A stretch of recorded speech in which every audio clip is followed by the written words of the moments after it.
I didn't, yes, but you know, you see what I mean? No problems at all. Yeah.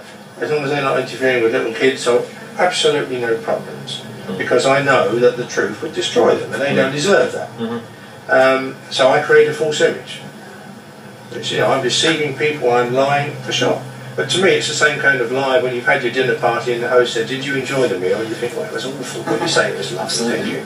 It's that kind of situation. Where do you get your inspiration from? Because some of it's marvellous. I mean, from the bar, from the puppet, the Chelsea football shirt, David Mather, etc.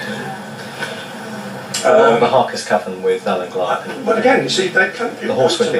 Yeah. They come to me. I don't go to them. They come to me, and we go from there. I suppose when it's. But you managed to persuade Joe I should have him, or would have him horsewhipped. I always thought it was his. I didn't realise it was no, I think that. I mean, you know, things don't get credited with. It's like Alan Clarke. I mean, the wonderful piece in that was when Mrs. Clarke, started talking about below stairs. Oh yes, yeah. Nothing to do with me, but wonderful. Straight out of upstairs. He couldn't have written a script for it to make it even better and to inflame it, and he enjoyed the whole thing. Alan Clarke loved the whole thing.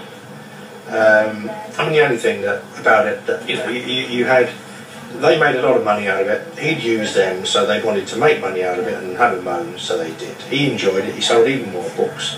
The only slightly serious side about it was that he'd actually interfered with those girls from the age of 14. That wasn't publicised? No, so it didn't come out.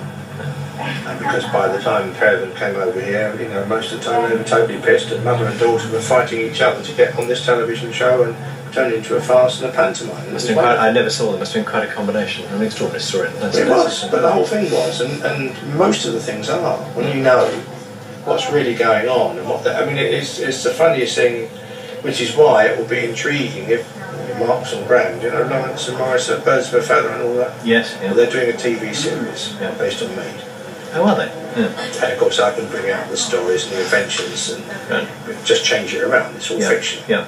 Fictional characters. Who's playing you, or they're fictional characters? Possibly Adam Faith, I don't know. Oh, he's good friends with us, isn't he? Yeah, big mates since 1958. In fact, he was here. I don't know, it's all in the melting pot, that's up to them. But that could be funny, because that then would give me the perfect scenario to bring out the truth. People wouldn't know it to be the truth. But and you move it around, it's not a politician, it's a pop star. But what happened is exactly, and people would think, I can't believe that, no way.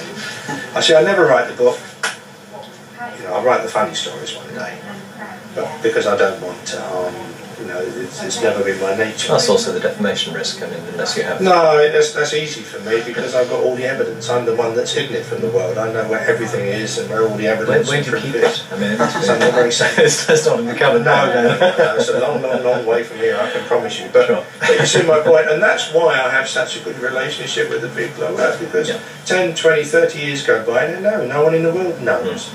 And I could have retired on one of these things. You know, whether it was